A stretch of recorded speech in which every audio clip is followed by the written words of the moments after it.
Wow. I feel like Nate might be one of the most important tracks to listen to prepare for hope.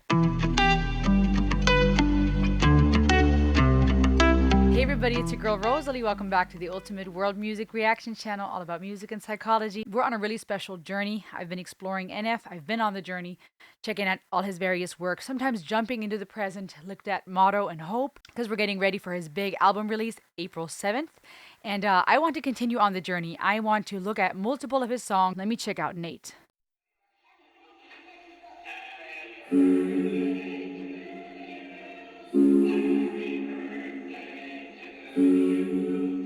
Those balloons weighed down.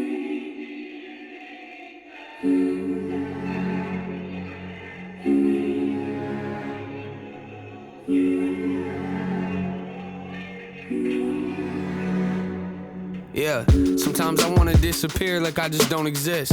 Or find a time machine to take me back when I was 6. Maybe younger, either way, I guess the point of it would be to tell that little kid that he's gonna take a lot of hits. Yeah, I'll probably grab your hand and tell you life is hard. If you got questions or you need advice, then talk to God, cause he's the only one that listens, even when you think he isn't. Even good people are great at making bad decisions. Yeah, they ain't gonna take us serious. You find out pretty quick that life is more than just appearances. I know some things we could avoid to save embarrassment, but everything that breaks you down can also build your character, cause people love to see you fail. Just be aware of it. Don't let nobody tell you who to be or write your narrative. Look, we're all products of the things that we experience, but there's a big difference between confidence and arrogance. You hearing this? I know that you don't get it now, but you gon' get it later. I know you feel like you're alone and no one loves you maybe, and you gon' cover insecurities with lots of anger. The weird thing is someday all of this will make you famous. You start to write about your life, and while they're all relating, you'll make up a slogan, call it real, but feel like you're the fakest. Wish I could tell you that your future's nothing but amazing. That's just not the case, and I guess I just don't know how to say this. I don't know if you can hear me or not, but if you can, I just want you to know you gon' make a lot of mistakes, and they gon' laugh in our face. That's part of life, that's just the way that it goes. That's just the way that it goes. And I don't know if you can hear me or not, but if you can, I just need you to get it. I know you've been questioning life, trust me, I know what it's like. I'm here for you if you need someone to listen. If you need someone to listen. See, mom. Okay, real quick before we keep going. This one's called Nate, and you can see how this is a personal, almost like a letter, he's addressing himself, almost like he's addressing a younger version of himself. To me, it feels, because he's talking about you're gonna make a lot of mistakes. You're going to make a lot of mistakes, letting him know what's still ahead of him. They're gonna laugh in our face. That's part of life. That's just the way it goes. I don't know if you can hear me or not. Talking about God and faith, and he can hear you even if you think he can't. And talking about people love to see you fail. It's like a letter to himself, it feels, letting him know what is happening or what's going to happen, maybe trying to prepare him, his way of processing in the present with his life and how it's gone by writing a letter to himself. It's unique to see and cool to see how he keeps using personification, internal dialogues with himself, in the form of, dialogue, monologue, letters in the form of personifying different things like the notepad, or personifying emotions like anger, pride, fear, and such. Pretty cool. Dad are not together, they took different routes. What you probably already knew, you're getting older now. Remember back when mom picked us up from grandma's house, and she hid her boyfriend in the trunk and drove a couple miles down the street, and then she pulled over to let him out, cause she didn't want dad to know she had these type of dudes around.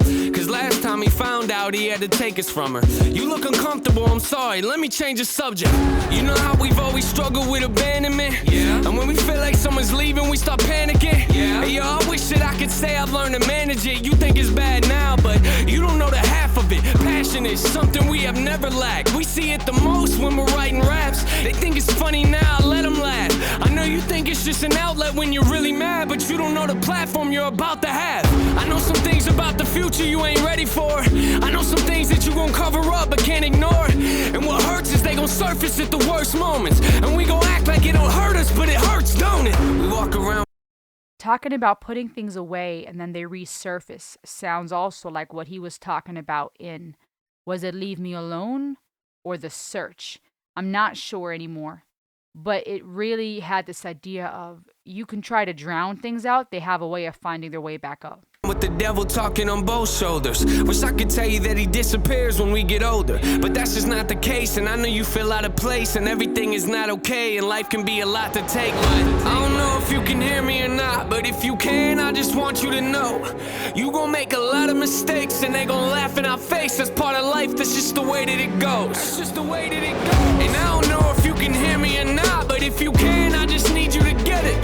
I know you've been questioning life, trust me, I know what it's like. I'm here for you if you need someone to listen. If you need someone to listen. You know how intoxicated people make us nervous, to the point sometimes we shake and it feels so disturbing. Don't be scared, that's just trauma trying to reach a surface and tell us everyone we love is gonna try to hurt us, which isn't true, but it's a lie that both of us believe in. Yeah, you might get a glimpse of happiness from your achievements, but what you'll learn as you get older, every time you reach one, is you'll just make another goal that doesn't lead to freedom.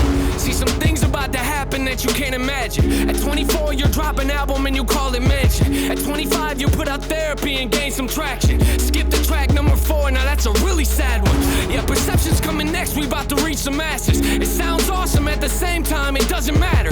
At 27, we'll make millions, but it's really sad, cause you learn to realize that none of this will make you happy. I wish that I could look at you with empathy. Sometimes I feel like I've become what you were scared to be, which makes it really hard to look at you with sympathy, cause if I'm feeling bad for you, then I have to feel bad for me. And that's just something I feel like we don't deserve. That's why I'm always looking down on you, I know it hurts. I'm sure you have a lot of questions I've been trying to search to find us both some answers. I'll be here for you if things get worse.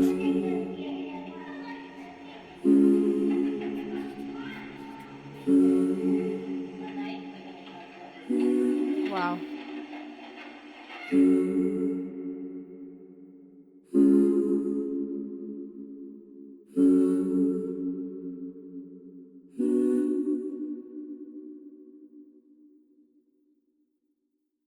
Wow. I feel like Nate might be one of the most important tracks to listen to prepare for hope. Him talking to his past younger self, almost like a big brother, almost like, yeah, just reflecting on everything. I want to disappear like I just don't exist. Find a time machine, take me back when I was 6, maybe younger. Either way, I guess the point of it would be to tell that little kid he's going to take a lot of hits. And so then he starts talking to his 6-year-old or younger self, Nate. And it's interesting because that too, NF, Nathan speaking to Nate, right? And he's talking to him about all the things that are coming, including even more pain, even including talking about the abandonment issues and where they come from, and explaining to him why it's hard for him when intoxicated people are around, like letting him know what some of the things are going to be, what some things are already with his mom and dad, what things are going to be like. And he talks to him. It's phenomenal dialogue. Yeah, because it's even, noticing how that young Nate is getting uncomfortable, and he says, okay, let's change the topic, because he's already living that. He knows what NF is talking about, this child. And a lot of times kids do in traumatic situations. They already know something's going on, but they either can't verbalize it, they don't grasp the full extent of it, right? It's uncomfortable. And he's explaining to Nate all these things that are going to happen, including the trauma and some of these triggers. And man, can I relate to that. Don't be scared. It's just trauma trying to reach the surface. Because earlier he was also talking about how when he pushes things down, they will come back up to the surface, and letting him know that everyone's trying to hurt us. So there's these glimpses of healing occurring here in NF, trying to prepare little Nate and letting him know not everybody is out to get you. So while there's a lot of that struggle with abandonment issues, there's already glimpses here of healing and hope. However, then he goes through his, discography journey, 24 with Mansion, 25 therapy, and gain some traction. Skip to track number 4. Now that's a really sad one. I think that's How Could You Leave Us that he's referring to. Perception coming next. We're about to reach the masses. Sounds awesome. At the same time, it doesn't matter. And so he's sharing his journey and letting us in on that part of his process where he was making millions, and it still didn't make him happy. And this last verse stanza, the outro, is crazy because it says, I wish that I could look at you with empathy. Sometimes I feel like I've become what you were scared to be. That's powerful. Imagine if you could write a letter to your younger self or talk to your younger self. What would you say to him or her? What is it now, even as adults, young adults, older adults, wherever you are in your life? What is it now that you are scared to be? Is there anything you remember when you were a child? Comment below. where you were scared to become that? And do you feel like you were scared because you didn't think you deserved it, or you didn't think you were able or capable, or someone told you you would never make it? Or were you afraid of yourself because of the bad things you were tempted to do? But in any case, whatever you thought you were going to be, is that what you've become? Would you say you've done better than what you thought you would, or worse? And the beautiful thing is, friend, if you're still alive and your heart is still beating, you still get to be on that journey. You still get to do the search. You still get to decide, what do I want to be? What am I scared to be? What am I scared of? Even right now, you could be 60, 70, 80 years old. No matter how young or old you are, what are you scared of becoming? Because you're not done becoming. Even if your life feels like it's almost over, today is another day that you are alive. As long as your heart's still beating and you're still breathing, you get to decide, what are you going to be. And if something's scaring you, I would ask yourself, what would your older self say to you now? What would you say to yourself if you could go back in time? What would you say to yourself today? What would your future self say? What are you scared of becoming? What's holding you back? And maybe that's exactly what you will become. Um, and even this part where it talks about, he has trouble having sympathy for Nate, because then that means he has to feel bad for himself because they're one and the same person, and he thinks he doesn't deserve that.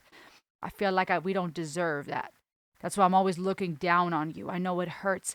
That part I feel is relatable personally. I wonder if you can relate to this feeling of looking down at our past selves because of the mistakes we made, because of naivety, because of gullibility, because of the children inside that were hurt, that didn't do better, know better.